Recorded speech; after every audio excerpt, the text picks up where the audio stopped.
Morning students. Today now we are discussing about 5th chapter molecular genetics la packaging of DNA helix nucleosome.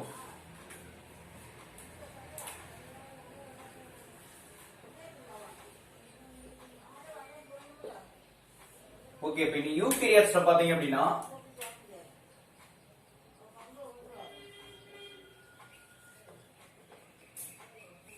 Okay அங்க eukaryotes எப்படி form ஆயிருக்குன்னு கேட்டா organisation of chromatids. Okay அப்ப எப்படி sir form ஆயிருக்கு? Complex chromatid formed or chromatin is formed அப்படினு சொல்லுவோம்.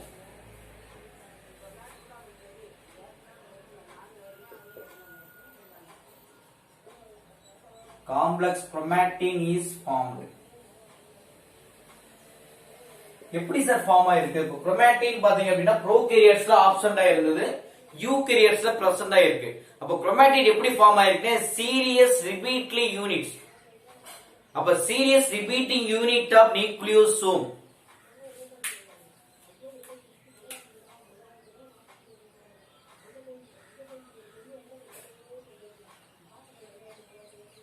A series repeating unit of என்ன சார் அப்படின்னு கேட்டா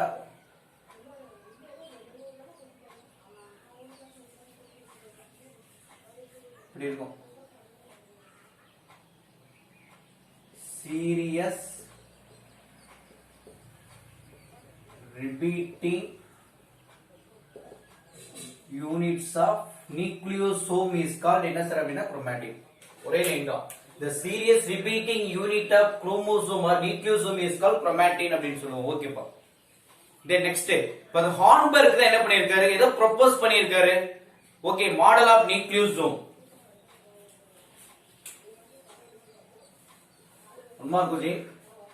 The Kornberg proposed எதை சார் அப்படின்னு கேட்டா மாடல் ஆஃப் நியூக்ளியோசோம்.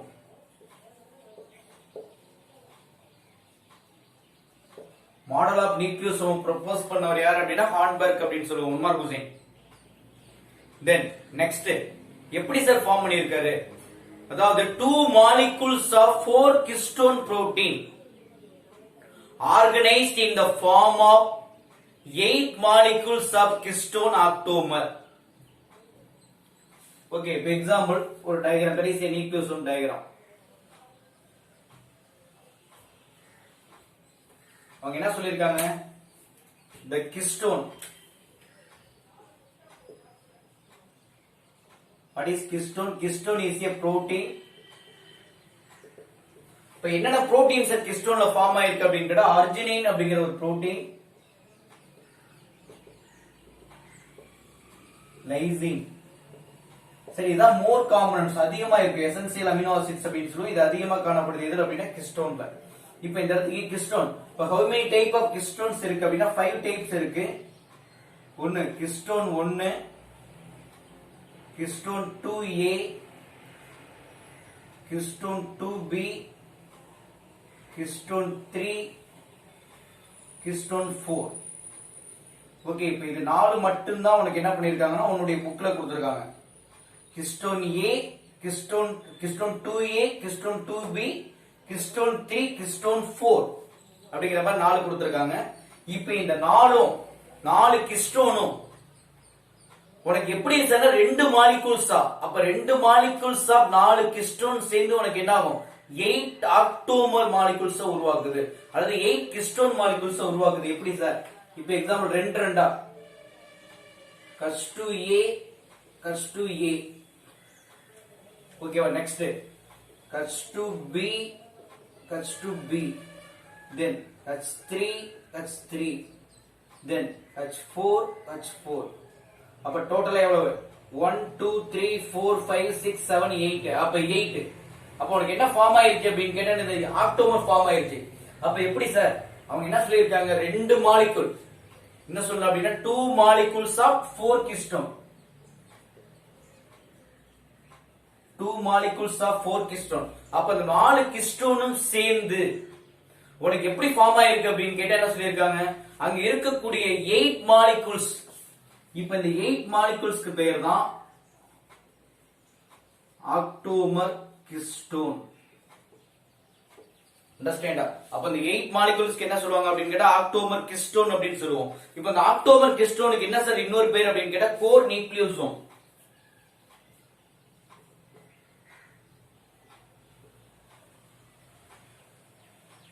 அல்லது நியூ பாடி,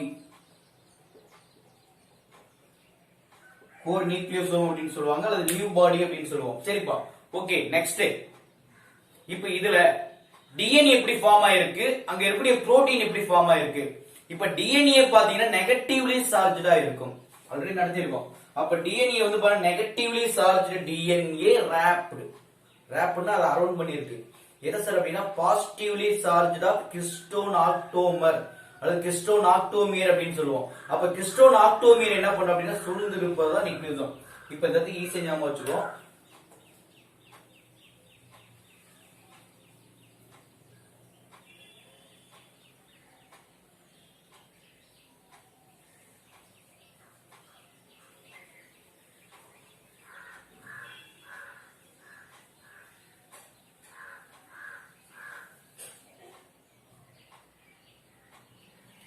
ஒரே லைன் தான். இப்ப இந்த இடத்துக்கு மேக்ஸிமம் இது என்னது டிஎன்ஏ. இது எப்படி சார் இருக்குன்னா நெகட்டிவ்லி சார்ஜ். அப்ப negatively charge DNA around or wrapped to the என்ன அப்படின்னா positive charge of histone octamer protein. அப்ப உனக்கு என்ன ஃபார்ம் ஆயிருக்கு அப்படின்னு கேட்டா that is to form nucleosome. Nucleosome உருவாயிடுச்சு. அப்ப என்ன சொல்லுவோம் அப்படி வேணும்னா டிஎன்ஏ பிளஸ் கிஸ்டோன் ஆக்டோமியர் இது ரெண்டு சேர்ந்து தான் உனக்கு எதை உருவாக்கி இருக்கு நியூக்ளியோசோம். டிஎன்ஏங்கிறது நெகட்டிவ் சார்ஜ், கிஸ்டோன் புரோட்டீன் அப்படிங்கிறது பாசிட்டிவ் சார்ஜ். இது ரெண்டும் சேர்ந்து உனக்கு எதை ஏற்படுத்துது நியூக்ளியோசோம் அப்படிங்கிற ஒரு அமைப்பை உருவாக்கி இருக்கு அப்படின்ட்டு யார் எக்ஸ்பிளைன் பண்ணிருக்கா? ஹான்பர்க் என்ன பண்ணிருக்காருன்னு எக்ஸ்பிளைன் பண்ணிருக்காரு. சரி, இது ஒரு 2 mark question. Draw neat label diagram for nucleosome. Okay, then the neighboring nucleosome. Okay, understand? அப்ப இங்க இருக்கக்கூடிய வந்து பாருங்க typical nucleosome containing ஒவ்வொரு நியூக்ளியோசோம்லயும் எவ்வளவு சார் பேஸ் பேர் இருக்கு அப்படின்னு கேட்டா 200 பேஸ் பேர். ஓகே, ஒவ்வொரு நியூக்ளியோசோம்லயும் அரவுண்ட் ஆயிருக்குல டிஎன்ஏ. அப்ப அந்த டிஎன்ஏ எவ்வளவு சார் ஃபார்ம் ஆயிருக்கு அப்படின்னா 200 நைட்ரோஜினஸ், அதாவது 200 நைட்ரோஜினஸ் பேசஸ் வந்து பாத்தீங்க அப்படின்னா காணப்படுது அப்படின்னு சொல்லுவோம். இங்க டிஎன்ஏ ஹெலிக்ஸ்ல ஒவ்வொரு நியூக்ளியோசோம்லயும் சார் அண்டர்ஸ்டாண்டா இல்லையா சார், ஒவ்வொரு நியூக்ளியோசோம்லயும் இங்க அரவுண்ட் ஆயிருக்கக்கூடிய டிஎன்ஏல 200 பேஸ் பேர்ஸ் ஃபார்ம் ஆயிருக்கு. ஓகே, தென் இப்ப மேக்ஸிமம் பாத்தீங்கன்னா in this histone octamer, the histone octamer close contact யாரோட சார் கான்டாக்ட் ஆகுது அப்படின்னு கேட்டா அங்க இருக்கக்கூடிய coil outside of nucleosome. இப்ப இந்த இடத்துல மறுபடியும் என்ன பண்ணுவாங்கன்னா இந்த இடத்துல இன்னொரு நியூக்ளியோசோம் ஃபார்ம் ஆகும். அப்ப இந்த இடத்துல ஒரு நியூக்ளியோசோம் ஃபார்ம் ஆகும். ஓகேவா? அப்ப இதுல இருக்கக்கூடிய வந்து பாத்தீங்க அப்படின்னா நெய்பரிங் நியூக்ளியோசோமோட கான்டாக்ட் ஆகுது. அப்ப நெய்பரிங் நியூக்ளியோசோமோட எப்படி சார் கான்டாக்ட் ஆகுது அப்படின்னு கேட்டா அங்க இருக்கக்கூடிய லிங்கர் டிஎன்ஏன்னு சொல்லுவாங்க. அதுதான் கடைசியாக H1. ஓகே, யாரால கனெக்ட் ஆகுது அப்படின்னு கேட்டா இந்த இடத்துல இதை ஞாபகம் வச்சுக்கோங்க. இதுதான் H1 அப்படின்னு சொல்லுவாங்க. தட் இஸ் அல்லது லிங்கர் டிஎன்ஏ. அப்ப linker DNA with help of என்னன்னு கேட்டா என்சைம். அப்ப என்சைமோடைய உதவியுடன் அங்க என்ன பண்ணுது, அங்க இருக்கக்கூடிய H1 அல்லது லிங்கர் டிஎன்ஏ எதை கனெக்ட் பண்ணுதுன்னா நெய்பரிங் நியூக்ளியோசோமோட என்ன பண்ணுனா கனெக்ட் பண்ணுகிறோம். ஓகே, தென் இப்ப இந்த டிஎன்ஏ இருக்கு இல்லையா 2 காம்ப்ளெக்ஸ் டர்ன். அப்ப இந்த டிஎன்ஏ வந்து பாத்தீங்கன்னா 2 காம்ப்ளெக்ஸ் டர்ன் உனக்கு எப்படி ஃபார்ம் ஆயிருக்கு அப்படின்னு கேட்டா அரவுண்ட் இது எப்படி சார் அப்படின்னா கிஸ்டோன் ஆக்டோமியர் அண்ட் 2 டர்ன்ஸ். இந்த 2 டர்னையும் சீல் பண்றது யாரு? அப்ப இந்த 2 டர்னையும் சீல் பண்றது யாரு அப்படின்னு கேட்டா அங்க இருக்கக்கூடிய H1 மாலிகூல். ஓகே, இந்த இது ரெண்டையும் அடைக்கிறது மேக்ஸிமம் உள்ள போறதையும் வெளியே வரதையும் அடைக்கிறது யாரு அப்படின்னு கேட்டா இந்த கிஸ்டோன் மாலிகூல். கடைசி H1 மாலிகூல் தான். H1 மாலிகூல் தான் என்ன பண்ணுது அப்படின்னு கேட்டா அழைக்குது அப்படின்னு சொல்லுவோம். சரிப்பா, இப்ப இந்த இடத்துல குரோமாட்டின்ல, அப்ப குரோமாட்டின்ல என்ன லாக் ஆனா அப்ப இந்த குரோமாட்டின்ல H1 இல்ல அப்படின்னு கேட்டா எப்படி சார் ஃபார்ம் ஆயிருக்கும் அப்படின்னு கேட்டா பீட்ஸ் ஆஃப் ஸ்ட்ரிங். அப்ப மேக்ஸிமம் பாத்தீங்க அப்படின்னா இதுல எதுவுமே இல்ல அப்படின்னா இந்த சொல்லிருக்கோம் இல்லையா, அப்ப மேக்ஸிமம் எப்படி ஃபார்ம் ஆயிருக்கும் பீட்ஸ் ஆஃப் ஸ்ட்ரிங் மாதிரி ஃபார்ம் ஆயிருக்கும். ஓகே, மணி கோர்த்த மாலை போல வந்து பாத்தீங்க அப்படின்னா காணப்படும் சொல்லுவாங்க. இப்ப இந்த இடத்துல உனக்கு எப்படி சார் ஃபார்ம் ஆயிருக்கு அப்படின்னா DNA enter and leave. Okay, DNA வந்து பாத்தீங்கன்னா என்டர் ஆகிறதும் லீவ் இட் ஆகிறதும் இதுல நியூக்ளியோசோம்ல சார் நியூக்ளியோசோமுக்குள்ள டிஎன்ஏ உள்ள என்டர் ஆகிறதும் அதே மாதிரி லீவ் இட் ஆகிறதும் எப்படி சார் அப்படின்னா ரேண்டம் பிளேஸ். இந்த ரேண்டம் பிளேஸ் யார் சார் அப்படின்னா இந்த H1 தான். தட் இஸ் லிங்கர் டிஎன்ஏ தான். இது இந்த ஒரு ஓட்ட மாதிரி இருக்கு சார், இது அடைச்சிரும்.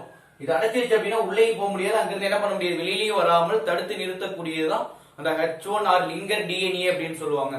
சரி பாப்பா, இது ஒரு சைடு ஞாபகம் வச்சுக்கோ. தென் நெக்ஸ்ட் இந்த H1 நியூக்ளியோசோம் இருக்கு இல்லையா, interact with the H1 of neighboring DNA or neighboring nucleosome. Okay, இந்த H1 DNA என்ன பண்ணுது அப்படின்னு கேட்டா இன்டராக்ட் பண்ணுது யாரோட அப்படின்னு கேட்டா நெய்பரிங் நியூக்ளியோசோம். இதனுடைய ரிசல்ட்டிங் என்ன ஏற்படும்னா ஃபர்தர் ஃபோல்டிங் ஃபைபர்ஸ். அப்ப இது இந்த இடத்துல உனக்கு என்ன ஆகும், இது ரெண்டோட இணையும் போது அந்த இடத்துல என்ன பண்ணும், ஒரு ஃபோல்டர் மாதிரி ஃபார்ம் ஆகும். ஓகே, மறுபடியும் அப்படி இப்படி ஒரு அரவுண்ட் மாதிரி ஃபார்ம் ஆகும். இப்போ மறுபடியும் வந்து பாத்தீங்கன்னா அப்படி ஒரு அரவுண்ட் மாதிரி ஃபார்ம் ஆகும். அப்ப அந்த இடத்துல உனக்கு என்ன ஆகுது, ஒரு ஃபோல்டிங், ஒரு முடிச்சு மாதிரி உருவாகும். ஓகே, அப்ப இப்ப இந்த குரோமாட்டின் ஃபைபர்ஸ் இருக்கு இல்லையா, இது என்ன ஆகுதுன்னா இன்டர்பேஸ் ஆஃப் நியூக்ளியை. இன்டர்பேஸ் அப்படின்னு கேட்டா மைட்டாடிக் செல் டிவிஷன்ல இருக்கக்கூடிய ஒரு மிடில் ஸ்டேஜ். இன் மைட்டாடிக் குரோமோசோம் என்ன பண்ணும் அப்படின்னு கேட்டா டயாமீட்டர் தட் வேரி பிட்வீன். அப்ப எவ்வளவு சார் அதனுடைய டயாமீட்டர் வேரியஸ் ஆகலாம்னா 200 ல இருந்து 300 நானோமீட்டர்ஸ். இந்த இடத்துல எவ்வளவு சார் வேரியஸ் ஆகுங்கிறாங்க, 200 ல இருந்து 300 நானோமீட்டர் என்ன பண்ணலாம் அப்படின்னா வேரி ஆகலாம். ஓகே, அங்க இருக்கக்கூடிய அரவுண்டிங் வந்து பாத்தீங்க அப்படின்னா இதுல எந்த ஸ்டேஜ்ல அப்படின்னா இன்டர்பேஸ் ஸ்டேஜ்லயும் அதே மாதிரி மைட்டாடிக் குரோமோசோம் கேப், அதாவது இன்டர்பேஸ் ஸ்டேஜ் ஞாபகம் வச்சுக்கோ. இன்டர்பேஸ் அப்படின்னா இங்க மிடில். ஓகே, தென் நெக்ஸ்ட் அப்ப இன்டர்பேஸ் மைட்டாடிக் செல் டிவிஷன் டைம்ல அதனுடைய டயாமீட்டர் வந்து வேரி பிட்வீன் 200 to 300 நானோமீட்டர். இது இந்த ஸ்டேஜ் உனக்கு எதை சார் குறிக்குன்னு கேட்டா ரெப்ரசன்ட் inactive chromatin. அப்ப இந்த ஸ்டேஜ் எப்படி ஃபார்ம் ஆகுது, inactive chromatin ஸ்டேஜை உண்டு பண்ணுன்னு சொல்லுவாங்க. அப்ப அவ்வளவுதான். அப்ப இது ஒரு ஸ்டேஜ் ஞாபகம் வச்சுக்கோ. தென் நெக்ஸ்ட் அப்ப இந்த நியூக்ளியோசோம் இருக்கு இல்லையா, ஃபர்தரா உனக்கு என்ன ஆகுது அப்படின்னா சொலனாய்டு அப்படிங்கிற ஒரு அமைப்பை ஏற்படுது, சொலினாய்டு. அப்ப nucleosome chain into solenoid structure. Solenoid formation அப்படின்னு ஞாபகம் வச்சுக்கோ. அடுத்த ஹெட்டிங் கூட ஞாபகம் வச்சுக்கோ, சொலினாய்டு ஃபார்மேஷன். இப்ப சொலினாய்டு ஃபார்மேஷன் எப்படி சொன்னா ஃபோல்டர் தான், வேற ஒண்ணும் கிடையாது. அப்ப நியூக்ளியோசோம் இருக்கு இல்லையா, இப்ப இந்த நியூக்ளியோசோம் என்ன பண்ணுது அப்படின்னு கேட்டா செயினா. அப்ப நியூக்ளியோசோம் செயின் இன்டு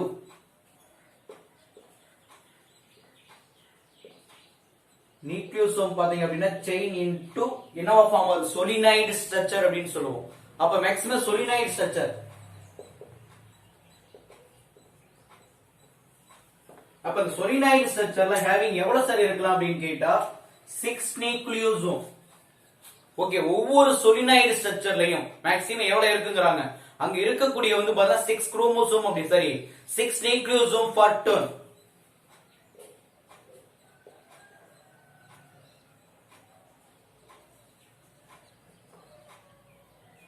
ஓகே, அந்த மேக்ஸிமம் பார்த்தா ஒரு டர்ன்ல, இது ஒரு டர்ன் அப்படின்னு சொல்லுவோம் இல்லையா, இப்ப இந்த ஒவ்வொரு டர்ன்லயும் எத்தனை சார் நியூக்ளியோசோம் இருக்குன்னா 6 நியூக்ளியோசோம் வந்து பாத்தீங்கன்னா காணப்படுன்னு சொல்லுவோம். அப்ப உனக்கு என்ன ஆகுது, அப்படியே ஃபோல்டட் ஆகிட்டே இருக்கு. அப்ப யாராவது கேக்குறாங்க வாட் இஸ் சொலினாய்டு அப்படின்னு கேட்டா the chromatin fiber in interphase. அப்ப interphase nuclei and mitotic chromosome have diameter எவ்வளவு இருக்கு, varies between 200 to 300 நானோமீட்டரா இருக்கும். in this conditionல chromatin என்னன்னா inactive-ஆ இருக்கும். then further nucleosome chain என்ன பண்ணுது அப்படின்னு கேட்டா further folded ஆகுது. ஓகே, சொலினாய்டு ஸ்ட்ரக்சரா ஃபார்ம் ஆகுது. அப்ப சொலினாய்டு ஸ்ட்ரக்சரா ஃபார்ம் ஆகுது அப்படின்னா ஒரு டர்ன்ல பாத்தீங்க அப்படின்னு கேட்டா 6 நியூக்ளியோசோம் வந்து பாத்தீங்க அப்படின்னா ஃபார்ம் ஆகும்னு சொல்லுவோம். ஓகே, அப்ப நியூக்ளியோசோம் ஃபார்ம் ஆயிடுச்சு. இப்ப மறுபடியும் நியூக்ளியோசோம் என்ன பண்ணும், ஃபர்தரா டர்ன் ஆகும். அப்ப இந்த இடத்துல அப்ப எவ்வளவு சார் அதனுடைய நானோமீட்டர் இருக்குன்னா 30 நானோமீட்டர் தான் இருக்கும். அப்ப 30 nanometre fibres. Okay, arise from the எங்க சார் அப்படின்னா ஃபோல்டிங் ஆஃப் நியூக்ளியஸ். இது எங்க அரைஸ் ஆகுது? அந்த நியூக்ளியோசோம் ஃபோல்டிங் அப்படின்னு சொல்லுவோம் இல்லையா, அந்த ஃபோல்டிங் ஸ்ட்ரக்சர்ல வந்து பாத்தீங்க அப்படின்னா அரைஸ் ஆகும்னு சொல்லுவோம். சரிப்பா, இப்போ இது அரைஸ் ஆயிடுச்சு. இப்போ அரைஸ் ஆகிதான் உனக்கு என்ன ஏற்படுத்துது அப்படின்னு கேட்டா ஃபர்தர் கொஞ்சம் கொஞ்சமா உனக்கு என்ன பண்ணும் அப்படின்னா நிறைய ஃபோல்டட் ஏற்படுத்தும். அப்போ உனக்கு என்ன ஆகும்? அங்க குரோமாட்டின் ஃபைபர்ஸ் ஆகும். ஃபர்ஸ்ட் இது ஆக்சுவலா குரோமாட்டின் இருக்கு இல்லையா, அப்ப ஆட்டோமேட்டிக்கா உனக்கு என்ன ஆயிடுச்சு? குரோமாட்டின் வந்து குரோமாட்டின் ஃபைபர்ஸா மாறும். மறுபடியும் இது ஃபோல்டட் ஆகுது. மறுபடியும் ஃபோல்டட் ஆகி உனக்கு என்ன சார் ஃபார்ம் ஆகலாம்னு கேட்டா குரோமாட்டினா ஃபார்ம் ஆகலாம். ஓகே, குரோமாட்டின் ஃபர்தரா ஃபார்ம் ஆகி உனக்கு என்ன ஆகும்னா குரோமோசோமா மாறும்.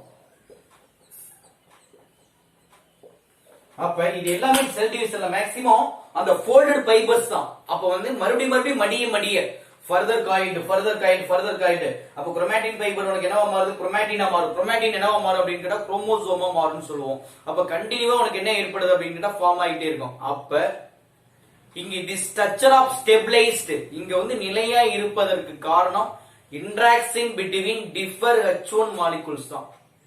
ஓகேவா, அங்க இருக்கிறதுல மெயினா வந்து பாத்தீங்க அப்படின்னா என்ன சொல்லுவாங்கன்னா டிஃபர், அந்த வேறுபாடு நிலையா இருப்பதற்கான காரணம், அதாவது ஸ்டெபிலிட்டின்னு சொல்லுவாங்க, நிலைத்த தன்மை. இப்ப இந்த ஒவ்வொரு முடிச்சிலும் இருக்கக்கூடிய இந்த ஸ்டெபிலிட்டி ஆர் ஸ்டெபிலைஸ்டு நிலைத்த தன்மைக்கு காரணம் interaction between differ H1 molecules. அங்க இருக்கக்கூடிய H1 மாலிகூல்ஸ் தான். அப்ப டிஎன்ஏ வந்து பார்த்தா அப்படின்னா சொலினாய்டா இருந்து இது உனக்கு என்ன பண்ணும்? பேக்கேஜ்டு அபவுட் என்னவா வரும்னு கேட்டா 40 ஃபோல்ட்ஸ். அப்ப ஆட்டோமேட்டிக்கா உனக்கு என்ன ஏற்படுது? அங்க வந்து பாத்தீங்க அப்படின்னா எத்தனை ஃபோல்ட்ஸ் ஏற்படுத்துது அப்படின்னா 40 ஃபோல்டிங் வந்து பார்த்தா அப்படின்னா ஏற்படுத்தும்னு சொல்லுவோம். 40 ஃபோல்டட் என்ன அப்படின்னு சொன்னா இதுல ஒவ்வொன்றிலையும் வந்து பார்த்தா ஸ்ட்ரக்சர் கொடுத்திருந்தாங்க. அப்ப மேக்ஸிமம் இதே அளவுல வந்து ஃபோல்டடா இருக்கு. இப்ப கடைசியா உனக்கு எவ்வளவு இருக்கு? 40 ஃபோல்டடா ஃபார்ம் ஆயிருக்கு அப்படின்னு சொல்லுவோம். இன்னமும் the hierarchical system அல்லது hierarchical nature of chromosome structure interlinked. மறுபடியும் இங்க சொல்லியிருக்கோம் இல்லையா, இப்ப இந்த குரோமோசோம் என்ன பண்ணுது அப்படின்னா hierarchical nature of chromosome structure interlinked. Okay, அப்ப இதனுடைய வந்து பாத்தீங்க அப்படின்னு கேட்டா ஹையர் வந்து பாத்தா அப்படின்னு சொல்லுவாங்க ஃபைபர்ஸ் அப்படின்னு சொல்லுவோம். ஹையர் இணைவு. அப்ப அந்த ஹையர் இணைவுக்காக என்ன தேவைப்படுது அப்படின்னா அடிஷனலா ஒரு புரோட்டீன் தேவைப்படுது.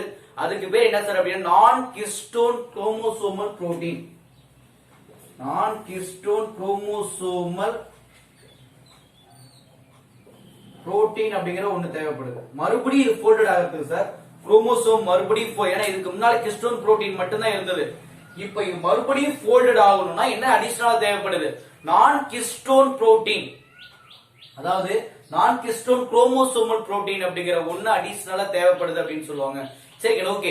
இப்ப இதுல என்ன பண்ண அப்படின்னா packaging of chromosome or packaging of chromatin higher level. Okay, அந்த ஹையர் லெவலுக்கு எது தேவைப்படுதுன்னு சொல்லிடுறோம்? நான் ஹிஸ்டோன் புரோட்டீன் அப்படின்னு சொல்லிட்டாங்க. ஓகேப்பா, இப்ப இந்த டிபிக்கல் நியூக்ளியஸ்ல ரெண்டு ரீஜன் ஆஃப் குரோமாட்டின் ஃபார்ம் ஆயிருக்கு. ஓகே, ஒன்னு என்ன சார் அப்படின்னா யூ குரோமாட்டின் அப்படின்னு சொல்லுவாங்க, இன்னொன்னு ஹெட்டிரோ குரோமாட்டின் அப்படின்னு சொல்லுவோம். ஒன்னு யூ குரோமாட்டின், இதுல ரெண்டு வகையான குரோமாட்டின் இருக்கு. ஒன்னு யூ குரோமாட்டின் அப்படின்னு சொல்லுவோம், இன்னொன்னு வந்து பார்த்தா அப்படின்னா ஹெட்டிரோ குரோமாட்டின் அப்படிங்கிற ஒரு அமைப்பு காணப்படுது. அப்ப யூ குரோமாட்டின் என்ன, ஹெட்டிரோ குரோமாட்டின் என்ன? யூனாவே ட்ரூன்னு சொல்லுவோம், ட்ரூ குரோமாட்டின். இப்ப இந்த இடத்துக்கு இந்த region of chromatin or loosely பேக்டா இருக்கும். அதே மாதிரி வந்து பாத்தீங்கன்னா லைட்டிங் ஸ்டெயின்டா இருக்கும். இது எல்லாமே என்னன்னு கேட்டா யூ குரோமாட்டின் தான். அப்போ ஒரே லைன் தான், லூஸ்லி பேக்டு. இந்த குரோமாட்டின் எப்படி அரேஞ்ச்மெண்டா இருக்கு? லூஸ்லி பேக்டா இருக்கும். அதே மாதிரி ஸ்டெயின்ட் எப்படி ஃபார்ம் ஆயிருக்குன்னா லைட் ஸ்டெயினிங். இதோடைய நிறம் அப்படின்னு சொல்லுவோம், நிற அமைப்பு எப்படின்னா லைட்டிங்கா இருக்கும் அப்படின்னு சொல்லுவாங்க. அதே மாதிரி இங்க யூ குரோமாட்டின் வந்து பாருங்க டிரான்ஸ்கிரிப்ஷன் எப்படி அப்படின்னு கேட்டா ஆக்டிவா இருக்கும். டிரான்ஸ்கிரிப்ஷன்ல பாத்தீங்க அப்படின்னு கேட்டா ஆக்டிவா காணப்படும் சொல்லுவோம். இதெல்லாம் யூ குரோமாட்டின். அதுவே ஹெட்டிரோ குரோமாட்டின் பாத்தீங்கன்னா டைட்லி பேக்டு. இப்போ குரோமாட்டின் எப்படி அரேஞ்ச்மெண்ட் ஆயிருக்கு? டைட்லி பேக்டா இருக்கும். ரெண்டாவது ஸ்டெயின் எப்படி சார் இருக்கு அப்படின்னு கேட்டா என்ன சொல்லுவாங்க? அதாவது மேக்ஸிமம் அங்க வந்து பாத்தீங்கன்னா ஸ்டெயின் வந்து பாத்தீங்கன்னா டார்க்கா ஃபார்ம் ஆயிருக்கும். டார்க்லி ஸ்டெயின்ட் அப்படின்னு சொல்லுவாங்க. ஓகே, தென் இங்க இருக்கக்கூடிய டிரான்ஸ்கிரிப்ஷன் வந்து பாத்தீங்க அப்படின்னா எப்படி சார் ஃபார்ம் ஆயிருக்கு? இன்ஆக்டிவா இருக்கும். அப்ப இதுல ஒரு 2 மார்க் क्वेश्चन இருக்கு. what are the differentiate between euchromatin and heterochromatin? euchromatinல chromatin arranged into loosely packed, heterochromatinல chromatin arranged into tightly packed அப்படினு சொல்லுவோம். அங்க இருக்கக்கூடிய ஸ்டெயின்ட் வந்து லைட்டிங்கா இருக்கும், இங்க டார்க்கா இருக்கும். இங்க டிரான்ஸ்கிரிப்ஷன் உடைய process ஆக்டிவா இருக்கு, இங்க வந்து இன்ஆக்டிவா இருக்கும் அப்படினு சொல்லுவோம். ஓகே, அண்டர்ஸ்டாண்டா? சரி, இது கொஞ்சம் பெரிய டாபிக் தான், வேற வழியில கொஞ்சம் பார்த்து ஆகணும். அப்ப பேக்கேஜிங் ஆஃப் டிஎன்ஏ ஹெலிக்ஸ்ல நியூக்ளியோசோம் அப்படிங்கிறது என்னன்னு கேட்டா ஒண்ணும் கிடையாது. அங்க இருக்கக்கூடிய வந்து கிறிஸ்டோன் மாலிகுலும் டிஎன்ஏ மாலிகுலும் சேர்ந்தா அதுக்கு என்ன பேரு? நியூக்ளியோசோம் அப்படின்னு சொல்லுவோம். அப்ப இந்த இடத்துல குரோமாட்டின் வந்து பாருங்க யூகரியோட்ஸ்ல வந்து காணப்படுதுன்னு சொல்றோம். அது எப்படி என்ன சொல்றாங்க பாரு, a serious repeating unit. ஓகேவா? serious repeating unit of nucleosome to form என்னன்னு கேட்டா குரோமாட்டின் அப்படின்னு சொல்லுவாங்க. ஒண்ணு. ரெண்டு, ஹான்பர்க் தான் முதல்ல என்ன பண்ணிருக்காரு? மாடல் ஆஃப் நியூக்ளியோசோம் எக்ஸ்பிளைன் பண்ணிருக்காரு, டிஸ்கவர் பண்ணிருக்காரு. இதுல இவர் என்ன பண்ணிருக்காரு அப்படின்னு கேட்டா, அதாவது இவருடைய கான்செப்ட்ல, அதாவது மாலிகூல்ஸ், அதாவது 2 மாலிகூல்ஸ் ஆஃப் 4 கிஸ்டோன் மாலிகூல்ஸ். ஓகேவா? 2 molecules of 4 histone protein to form 8 histone ஆக்டோமியரை உருவாக்குது. அப்ப அந்த ஆக்டோமியருக்கு என்ன பேர் அப்படின்னு கேட்டா, that is a core nucleosome சொல்லலாம், ஆக்டோமியர் கிறிஸ்டோன்னு சொல்லலாம், நியூ பாடின்னு சொல்லலாம்.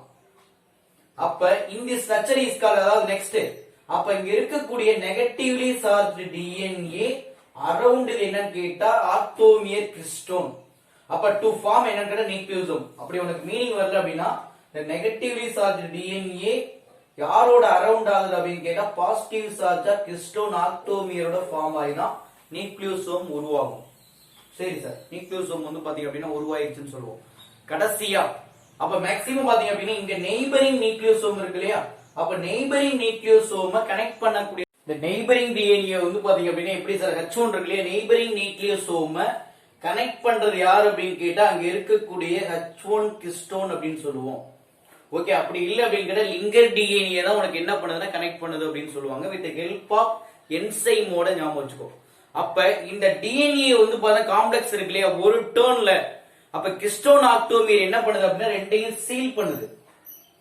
இந்த சீலிங் எதுக்காக அப்படின்னு கேட்டா, தட் இஸ் வந்து பாருங்க any time enter the DNA to the nucleosome and leave it என்னன்னு கேட்டா என்ன சொல்லுவாங்க? Leave it the DNA from the nucleosome. அப்ப ஆப்ஷன்ஸ் ஆஃப் H1 அல்லது H1 இல்லாத நேரத்துல இது எப்படி சார் ரிசம்பிளிங்கா இருக்கு அப்படின்னா பீட் ஆஃப் தி ஸ்ட்ரிங் அப்படின்னு சொல்லுவாங்க. அங்க இருக்கக்கூடிய வந்து பாத்தீங்கன்னா மணி கோர்த்த மாலை போல காணப்படும் அப்படின்னு சொல்லுவாங்க. இது மறுபடியும் உனக்கு இன்டராக்ட் ஆகி உனக்கு என்ன ஏற்படுது? குரோமாட்டின் அப்படிங்கிற அமைப்பை உருவாக்குது. எப்படின்னா சொலினாய்ட் ஃபார்மேஷன். அங்க நியூக்ளியோசோம்ஸ் எல்லாமே என்ன பண்ணுது அப்படின்னா சொலினாய்ட் ஸ்ட்ரக்சர் உருவாக்கும். ஏன்னா ஒரு டர்னுக்கு பாத்தீங்க அப்படின்னா 6 நியூக்ளியோசோம் ஃபார்ம் ஆகி உனக்கு ஒரு சொலினாய்ட் அமைப்பை உருவாக்கிட்டுன்னு சொல்லுவோம். இப்ப அந்த டைம்ல 30 நானோமீட்டர் தான் ஃபைபர்ஸ் வந்து அரேஞ்ச் ஆகுது. இது மறுபடியும் ஃபோல்டிங் ஆகி குரோமாட்டின் ஃபைபர்ஸ் உருவாக்கும், மறுபடியும் ரீஃபோல்டிங் ஆகி குரோமாட்டினை உருவாக்கும், மறுபடியும் குரோமோசோம் வந்து பார்த்தா அப்படின்னா ஃபைனலா உருவாகுது. அப்ப அந்த குரோமோசோம் மறுபடியும் ஃபோல்டட் ஆகுவதற்கு அனதர் புரோட்டீன் அடிஷனலா தேவைப்பட்டுச்சு. அதுக்கு பேர் தான் கடைசியா வந்து பாத்தீங்கன்னா சொல்லுவாங்க இங்க இருக்க நான் கிறிஸ்டோன் குரோமோசோமல் புரோட்டீன் அப்படின்னு சொல்லுவாங்க. ஓகே, இதை வச்சு மறுபடியும் அது ஃபர்தரா ஃபார்ம் ஆகும். அதுல 2 டைப் யூக்ரோமாட்டின் ஒன்னு இருக்கு, ஹெட்டரோக்ரோமாட்டின். யூக்ரோமாட்டின் லூஸ்லி பேக்டா இருக்கு, இது டைட்லி பேக்டா இருக்கும். இது லைட் ஸ்டெயின், டார்க் ஸ்டெயின் அப்படின்னு சொல்லுவோம். டிரான்ஸ்கிரிப்ஷன் ஆக்டிவா இருக்கு, இது இன்ஆக்டிவா இருக்கும். ஓகேங்க, தேங்க்யூ.